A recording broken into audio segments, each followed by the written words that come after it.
और इस बीच अपनी इस रिपोर्ट को हम इसलिए रोक रहे हैं क्योंकि सुप्रीम कोर्ट के फैसले के बाद केंद्रीय मंत्री उमा भारती का पहला एक्सक्लूसिव इंटरव्यू आज तक के पास है। मेरे सहयोगी अशोक सिंघल उमा भारती से खास बातचीत कर रहे हैं।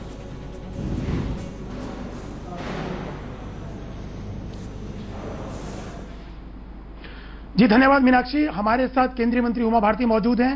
केंद्रीय मंत्री उमा भारती मंदिर के लिए जान देने को तैयार हैं, फांसी पर लटकने को तैयार हैं। राम मंदिर आंदोलन में भागीदारी को लेकर उनको कोई पछतावा नहीं है। क्या एक बार फिर उनको राम मंदिर आंदोलन में अगर पार्टिसिपेट करना पड़े, क्या वो करने को तैयार हैं? इन्हीं तमाम मुद्दों पर बात करने के लिए हमारे साथ मौजूद हैं खुद केंद्रीय मंत्री उमा भारती। उमा जी, आज तक में आपका स्वागत है। आपको कोई रिग्रेट नहीं है राम मंदिर आंदोलन में पार्टिसिपेट करने के लिए? अभी मेरे बोलने से पहले जो आप बोल रहे थे वो मैं सुन रही हूँ ना, मुझे उसी पे बोलना है। आपको पता है संसार में हर व्यक्ति की एक डेट फिक्स है, वो है उसके मरने की डेट। तो मरना तो है ही। मैं बीमार होकर अस्पताल में मरूं, आईसीयू में सालों पड़ी रहूं, उसकी जगह पर मैं अयोध्या के लिए मुझे फांसी भी लग जाए तो मैं ये कोई बहुत बड़ी बात नहीं कह रही हूँ, एक स्वाभाविक सी बात कह रही हूँ। एक महत्वपूर्ण कार्य के लिए मर जाना, जान दे देना अपनी, ये बहुत बड़ी बात है पहली। दूसरा, जो आप कहते हो ना कि उनको कोई रिग्रेट नहीं है, खेद नहीं है, आंदोलन खुल्लम खुल्ला हुआ है ना, सामने हुआ है। जो कुछ हुआ है उसको कोर्ट ने अंत में अप्रूव कर दिया है। हमने जो कहा उस पर कोर्ट की सील लग गई है। इलाहाबाद हाई कोर्ट के जो 3 जजेस की बेंच थी, उन्होंने साफ कह दिया है कि बीच का डोम रामलला का है। और यही तो हम कह रहे थे, इसलिए तो पूरी लड़ाई हो रही थी कि जो बीच का जो डोम है वो रामलला का है, यानी कि जिसको हम राम जन्मभूमि कह रहे हैं, राम वहीं पैदा हुई थी, यही लड़ाई का मसला था। तो इसलिए इस पे तो एक प्रकार से इसकी वैधानिकता भी होगी, इस पे मुहर लग गई है कोर्ट की। मतलब ये कोई साजिश का हिस्सा नहीं, आप कह रहे हैं खुल्लम खुला है। जो कोर्ट ने कहा है कि आपराधिक साजिश का मामला चलेगा, आप लोग तो एक्सेप्ट कर रहे हैं कि ये सब चीजें हुई हैं, सामने सबके सामने है, इसमें कोई छुपाने की बात ही नहीं है। देखिए, मैं कोर्ट की बात पे आपके चैनल पे टिप्पणी नहीं कर पाऊंगी। हो सकता है कोर्ट के पास में कोई चीजें प्रस्तुत की गई हों जिसमें उन्हें कोई साजिश लगी हो। जहां 1 लाख लोग मौजूद हों, वहां पर हम भी मौजूद हैं साथ में, और उस समय पर कोई इशारेबाजी या कोई मोबाइल, कोई रिमोट कंट्रोल तो होता नहीं था। इसलिए मैं माननीय कोर्ट की किसी भी बात पे कोई टिप्पणी नहीं कर सकती हूँ, सिवाय इसके कि अगर कोई साजिश की बात खोलेगी तो हमारे वकील उसका सामना करेंगे और उन बातों के जवाब देंगे, क्योंकि हमें पता नहीं है कि साजिश के कौन से सबूत हैं जो प्रस्तुत कर दिए हैं दोनों मुस्लिम बंधुओं ने जिनने हमारे खिलाफ केस किया हुआ है। मुझे तो एक बात मालूम है कि मैं बड़े गर्व और बड़े संतोष से उसमें भागीदारी की थी, और ये राम जन्मभूमि का आंदोलन था, इसके लिए मुझे इसमें बहुत गर्व है। ये कोई भ्रष्टाचार का आरोप नहीं है, देशद्रोह का आरोप नहीं है। अगर एक बार फिर आपको आंदोलन करना पड़े राम मंदिर को लेकर के, फिर तैयार है आंदोलन करने के लिए, भव्य राम मंदिर करने के लिए? अब आंदोलन की नौबत कहाँ बची है? मुझे लग रहा है कि मैं इस बात को 1000वीं बार रिपीट कर रही हूँ। आंदोलन इसके लिए था कि जहां रामलला बैठे हैं वही राम जन्मभूमि है, इसके लिए आंदोलन था। उस पर कोर्ट की मुहर लग गई कि वो रामलला की जगह है। अब बात रह गई है जमीन के विवाद की, कि वर्तमान में, आज में जब मैं और आप बैठे हैं तो उस पर मालिकाना हक किसका है, उसका एक विवाद है। वो जो जमीन के मालिकाना हक का जो नेचर होता है वो कोर्ट में भी सेटल हो जाता है, कोर्ट के बाहर भी सेटल हो जाता है। माननीय कोर्ट ने अवसर भी दिया, और ये इससे बड़ा अवसर और कोई दे नहीं सकता था सुप्रीम कोर्ट। उनका अभिनंदन करना चाहिए, भगवान की देरी है वो। उन्होंने कहा बाहर सेटल कर लो इसको। तो ये तो मसला ऐसा है जो बातचीत से सेटल हो सकता है। इसके लिए आंदोलन की जो भूमिका थी वो तो इस पे थी कि हमारा अपमान था, हमारी बेइज्जती थी, हमारी हंसी उड़ाई जाती थी, हमारी खिल्ली होती थी। ऐसे ऐसे हमारे मजाक बनाए गए कि सीता तो राम की बहन थी, अयोध्या तो अफगानिस्तान में थी। तब आप लोग थे नहीं ना, सरकारी दूरदर्शन था और अखबारों पर वामपंथियों का कब्जा था, और उनको तो हिंदू होना, हिंदुस्तानी होना, इस पर शर्म ही आती है। वो हमारा अपमान ही करते रहे इन बातों को लेकर के। देखे ना, राहुल कह रहे थे कि गुजराती लोग गंगा के किनारे कहाँ गए। राहुल को ये समझ नहीं है कि गंगा को पूरा संसार माँ कहता है। ऐसे ना समझ लोग छाए हुए थे राजनीति में। मीडिया था नहीं, आप लोग थे नहीं, अखबार बहुत थोड़े थे, वामपंथियों के कब्जे में। तो उनने इतना मजाक बनाया, इतनी बेइज्जती कर दी हम लोगों की, वो चीज पुष्ट हो गई। आंदोलन पूरा उसी के लिए था, और वो चीज हो चुकी है कि वो जगह जहां रामलला बैठे हैं वो राम जन्मभूमि है। अब बात आ गई है कि मंदिर के निर्माण का रास्ता कैसे निकले।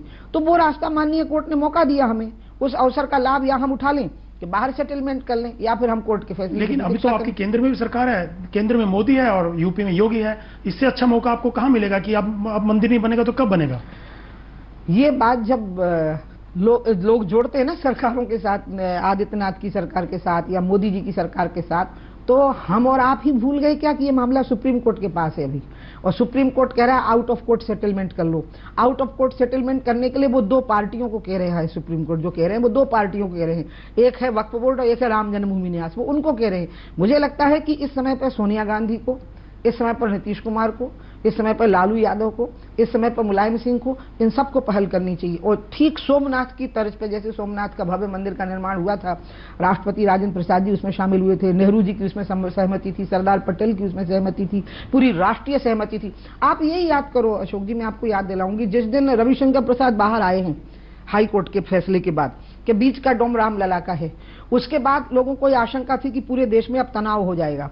लेकिन मुसलमानों ने भी शांति के साथ उस फैसले को सुना और हिंदुओं ने भी उस फैसले का उत्सव नहीं मनाया, आनंद मनाया, लेकिन उत्सव नहीं मनाया। इस देश में हम इन चीजों का समाधान बिना तनाव पैदा किए कर सकते हैं। विषय का प्रस्तुतिकरण सही तरीके से होना चाहिए। रविशंकर ने विषय का प्रस्तुतिकरण प्रेस में आकर के ठीक से किया। इसका मतलब है कि अयोध्या को लेकर जो तनाव पैदा किया है वो विषय के प्रस्तुतिकरण को गलत तरीके से किया, और इसमें वामपंथियों की, कांग्रेसियों की, समाजवादियों की बहुत खराब भूमिका रही। उमा जी, आप कह रहे हैं कि आप वहां मौजूद थी जिस वक्त ही हुआ, वहां पे नारे भी लगाए गए, जय श्री राम और रामलला, तमाम चीजें की गई, और ये भी कहा गया कि उस चबूतरे, राम चबूतरे पे आप लोग मौजूद थे, उसकी छत के ऊपर जब भाषणबाजी होती थी। ये भी आरोप है कि आप लोगों ने मॉब को उकसाया, ये जो विवादित ढांचा उसको गिराने के लिए। विवादित ढांचा गिराने का कोई अफसोस नहीं है आप लोगों को? आप तो ऐसे कह रहे हो जैसे आपने मान लिया कि हमने गिरा दिया। आप तो अभी सुप्रीम कोर्ट की भूमिका में आ गए हो। आप सुप्रीम कोर्ट की भूमिका में मत आओ। आप कह रहे हैं ना विवादित ढांचा गिराने का क्या आपको अफसोस नहीं है, यानी आप फैसले पर पहुंच गए। मैं तो दूसरी बात कह रही हूं कि वहां जय श्री राम तो पूरे देश में बोलते हैं, पूरी दुनिया में बोलते हैं, पूरा संसार राम का नाम लेता है, जन्म से लेकर मरण तक राम का नाम लेते हैं, अर्थी उठाते हैं तो भी कहते हैं कि राम नाम सत्य है। इसलिए राम का नाम लेने में अपोलोजेटिक क्यों होना, हिंदू होने में अपोलोजेटिक क्यों होना? ये अंग्रेजों की मानसिकता की देन है, जिसमें हिंदू होना तिरस्कार की दृष्टि से देखा गया, अपोलोजेटिक हो गए हम। विवेकानंद जी ने अपने समय पर शुरुआत की, जब उन्होंने कहा कि गर्व से कहो हम हिंदू हैं, तो हम गर्व से हिंदू भी रहेंगे और हम गर्व से जय श्री राम भी कहेंगे। लेकिन जो ढांचा गिराया गया विवादित, उसको लेके कोई आपको लगता नहीं है, आप मॉब ने गिराया, जो भी आरोप लगे कि आप लोग उसका हिस्सा थे, आप लोगों ने उकसाया, उसका कोई अफसोस, रिग्रेट नहीं है उमा जी? जब आप इस पे जाएंगे तो जो लिब्रान कमीशन में मुझसे एक सवाल पूछा गया था कि उस समय आपकी फीलिंग क्या थी जब वो ढांचा गिर रहा था, क्योंकि हम तो लगभग आधा किलोमीटर की दूरी पर थे उससे, तो उसकी लगभग 500 मीटर की दूरी थी, तो फिर भी और मंच पे थे, दिख रहे थे हम पूरी तरह से। तो उन्होंने मेरे को पूछा था ये सवाल, तो मैंने कहा मुझे 1 सेकंड का समय दीजिए, मैंने कहा मुझे सोचने दीजिए इस पे कि मेरा रिएक्शन उस समय क्या था। मेरा रिएक्शन ऐसा था जैसे आप किसी से बहुत नफरत करते हो और उसका चेहरा अपनी आंखों के सामने देखना नहीं चाहते, लेकिन अचानक उसकी हत्या हो जाए, तो आप जिस विचित्र सी एक इमोशनल उसमें होंगे, मेरी स्थिति लगभग मैंने लिब्रान कमीशन में कहा था वैसी ही थी। वहां ये नारे भी यही भी कहा गया कि आप लोगों ने कहा कि एक धक्का और दो, और आगे जो बोला आप लोगों ने, ये बातें आप वो कह रहे हो जो कोर्ट में साजिश का हिस्सा बताई जाएंगी, जो मेरा अनुमान है, तो इसका जवाब हमें कोर्ट में देना है। और इसलिए जिन बातों को जो माननीय कोर्ट की प्रॉपर्टी हो गए हैं उस पर आप मुझसे सवाल करने का हक रखते हो, लेकिन मुझे जवाब देने का हक नहीं है, क्योंकि मैं एक अभियुक्त हो गई हूँ, और वो अभियुक्त भी मैं प्रसन्नता से हुई हूँ। मतलब मैं राम मंदिर में आरोपी होना दाग नहीं मानती हूँ, चंदन का टीका मानती हूँ। उमा जी, दोबारा से जैसे मैंने एक सवाल पूछा कि राम मंदिर, भव्य राम मंदिर, आपने कहा आंदोलन वो अलग था, भव्य राम मंदिर को लेकर के बार बार बातें कही जाती हैं, क्या इस टेन्योर में 2019 से पहले भव्य राम मंदिर बन पाएगा? देखिए, ये सपना है पूरे, आपका भी है, नहीं तो आप सवाल क्यों करते मुझसे? आपने जिस तरह से सवाल किया, मुझे तो ऐसे लग रहा है कि मुझसे ज्यादा आप उत्सुक हैं कि क्या वहां पर राम मंदिर बन पाएगा, और ये इस उत्सुकता को आप लोग छुपा लेते हैं, लेकिन दिल में तो कहीं ना कहीं रहती है, सबके रहती है, कोई एक समाधान निकल आवे, और समाधान निकलने के बाद में जो होना है वहां राम मंदिर का ही निर्माण होना है। हम तो चाहते हैं कि कल हो जावे, इसका रास्ता निकल आवे। मैं तो कहती हूँ कि सारे देश के राजनीतिक नेता बिल्कुल सोमनाथ के तर्ज पे, जैसे मंदिर का निर्माण हुआ था सोमनाथ का, इसी प्रकार से बड़ी शांति से, चंद्रशेखर जी ने भी इसका एक प्रयास किया था जब वो प्रधानमंत्री थे, बड़ी शांति के साथ में इसका समाधान हो सकता है, आउट ऑफ कोर्ट इसका सेटलमेंट हो सकता है।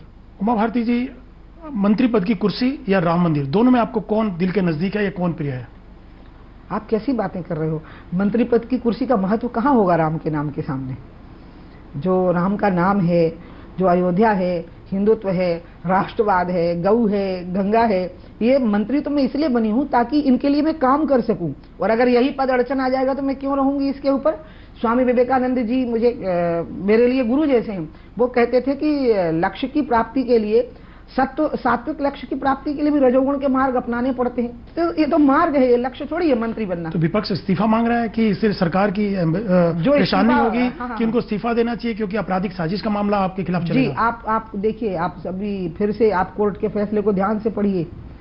हमको साजिश में शामिल होने के लिए आप उस कोर्ट के फैसले को पढ़िए। अभी उनको चार्जेस फ्रेम करने हैं। तिरंगे के लिए मैंने कुर्सी छोड़ी है मुख्यमंत्री की, आप भूल रहे हैं। मुख्यमंत्री की कुर्सी मैंने तिरंगे के लिए छोड़ दी थी, क्योंकि मुझे आरोपी प्रमाणित कर दिया गया था। अभी चार्जेस फ्रेम हो रहे हैं, अभी हमें अदालत में अपना पक्ष रखना है, उसके बाद अदालत को उन पक्षों के आधार पर अपना निर्णय सुनाना, अपना निष्कर्ष सुनाना है। अब एक बात, दूसरी बात कांग्रेस की। अब आप कांग्रेस की मुझे बताओ, कांग्रेस ने, सोनिया गांधी ने जब इंदिरा गांधी जी ने, फिर मैं सोनिया पे भी आऊंगी, रायबरेली का जब फैसला हुआ लोकसभा सीट का, जिसमें कि राजनारायण जी की पिटीशन पर वो हार गई और रायबरेली सीट उनको गंवानी पड़ी, उनको इस्तीफा देने की स्थिति आ गई प्रधानमंत्री की कुर्सी से। उन्हें क्या किया, पूरे देश में इमरजेंसी लगा दी। कांग्रेसी क्या इतने अज्ञानी हैं, उन्हें क्या बिल्कुल ही भूल गया है कि क्या हुआ था 1975 में, जब इंदिरा गांधी ने रायबरेली लोकसभा सीट को बचाने के लिए कॉन्स्टिट्यूशन अमेंडमेंट करके देश में इमरजेंसी लगा दी थी। और सोनिया गांधी जब 10,000 सिख यहाँ भूने जा रहे थे तो वहीं तो थी प्रधानमंत्री आवास पर, जहां राजीव गांधी कह रहे थे कि बड़ा पेड़ हिलता है तो फिर भूकंप तो आता ही है, वो जस्टिफाई कर रहे थे। ये लोगों को तो अधिकार नहीं है हमारे सामने खड़े होने का, हमसे बात करने का, हमसे आंख मिलाने का। आप उनके उदाहरण देकर के मुझसे कोई बात मत कहिए। आप उस व्यक्ति से बात कर रहे हैं जिसने तिरंगे के सम्मान के लिए, जैसे ही कोर्ट ने उसको अभियुक्त बनाया, वो तुरंत मुख्यमंत्री की कुर्सी छोड़कर कर्नाटक की कांग्रेस की सरकार थी में जेल चली गई और उनको पूरे चार्जेस वापस लेने पड़े मेरे से, और फिर मैं वापस लौट करके आई। इसलिए मेरे लिए तो आप ये प्रश्न ही ना करिए, बहुत अच्छा रहेगा। और उमा जी, आपको अयोध्या जाना था, आपने घोषणा की इस बात की, लेकिन ये खबरें आ रही हैं सूत्रों के मुताबिक कि आला कमान ने आप पे दबाव डाला कि आप अयोध्या मत जाइए, नहीं तो ये पूरा मुद्दा डाइल्यूट हो जाएगा, क्योंकि योगी की सरकार को बने जुम्मा 1 महीना हुआ है, विकास का जो एजेंडा वो कहीं ना कहीं डाइल्यूट ना हो जाए और हिंदुत्व और मंदिर तमाम चीजें हो जाएंगी, और आपके जाने से तो पूरा मामला हाइप हो जाएगा, पोलिटिसाइज हो जाएगा, पोलराइज हो जाएगा। तो क्या इसी वजह से आप पीछे हट गई? आप एक तरफ कह रही है कि मेरे लिए कुर्सी, मंत्री पद कोई मैटर नहीं करता, लेकिन आपने अयोध्या जाना, पीछे हट गई आप।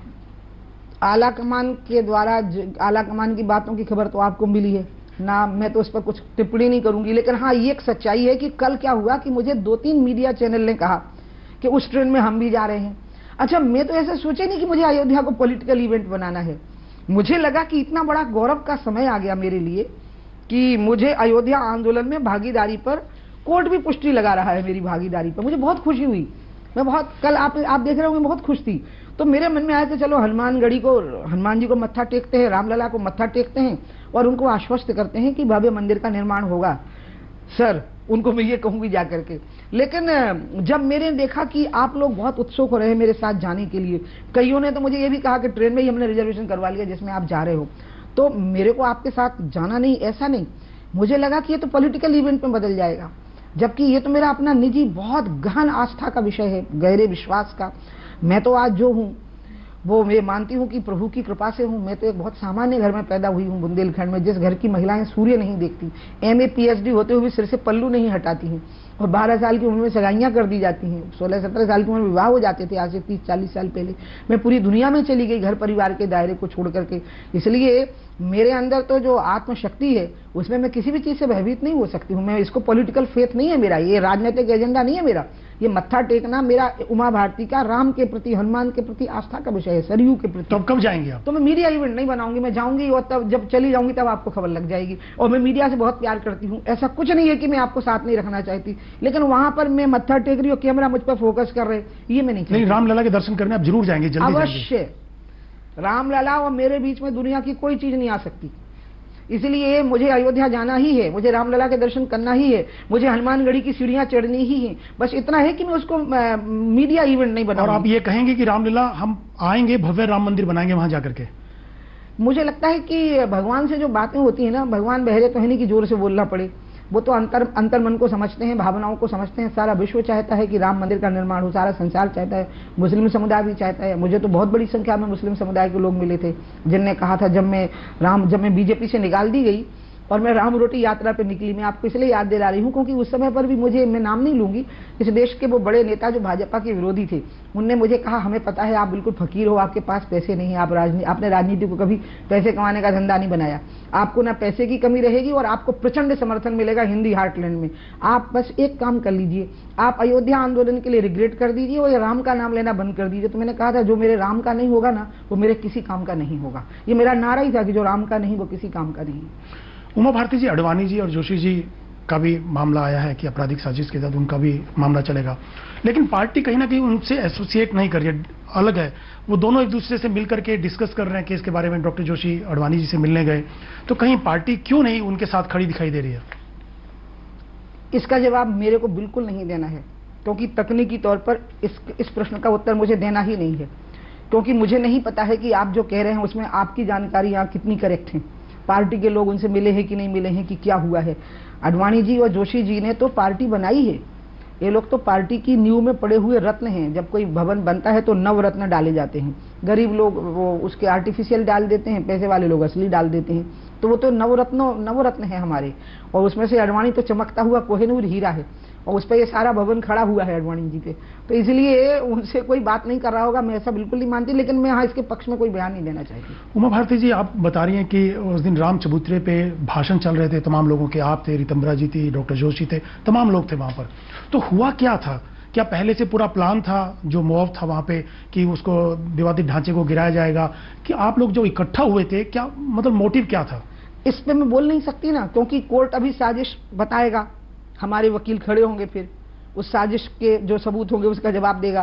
क्योंकि मैंने जो कल कहा वही सच है ना, जो मैं कह सकती हूँ कोर्ट के बाहर। बाकी तो कोर्ट में हमारे वकील बोलेंगे, वहां पर जब हमें कहा जाएगा तो हम खड़े हो जाएंगे जाकर के। लेकिन मैं आपको ये कह रही हूँ कि आंदोलन तो चला है बाबा 85 से, आगे बढ़ो, जोर से बोलो, जन्मभूमि का ताला खोलो, वहां से आंदोलन हुआ, फिर ताला खुल गया, बाबरी मस्जिद एक्शन कमेटी बनी, उसमें समाजवादी विचारधारा के राजनीतिक लोग उसके सदस्य हो गए, राजनीति राम जन्मभूमि में उनने शुरू करी है।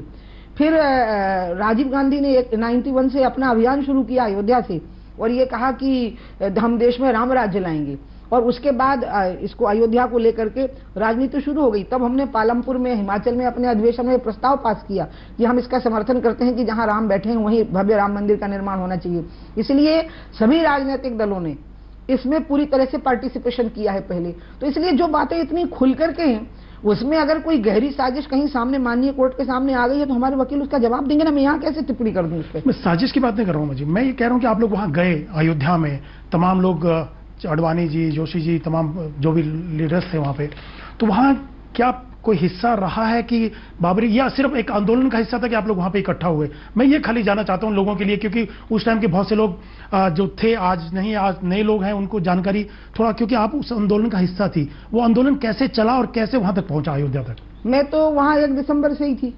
आंदोलन तो चल पड़ा था 85 से, जब आगे बढ़ो, जोर से बोलो, जन्मभूमि का ताला खोलो शुरू हुआ। उसके बाद ताला खुल गया कोर्ट की अदालत से, बाबरी मस्जिद एक्शन कमेटी बन गई, और उसमें जो समाजवादी विचारधारा के नेता थे उन्होंने कहा हम कोर्ट को बिल्कुल नहीं मानते और हम तो वहां जाकर के नमाज पढ़ेंगे। जब ये बात शुरू हो गई तो फिर यहाँ पर विश्व हिंदू परिषद ने एक समूह बनाया कि नहीं, ये हम नहीं होने देंगे, जब कोर्ट ने फैसला दिया है तो कोर्ट का सम्मान सबको करना पड़ेगा। वहां से आंदोलन शुरू हुआ और 89 में शिलान्यास हुआ।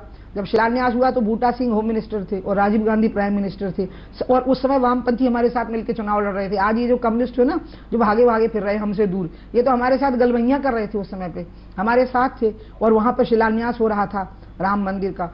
उसके बाद की जो स्थितियां बनी, जिसमें अडवाणी जी का रथ रोक दिया गया, और उस रथ के रोकने के बाद में बीपी सिंह की सरकार गिरा दी गई, लालू यादव जी ने रथ रोक लिया था अडवाणी जी का, फिर मुलायम सिंह की सरकार गिर गई।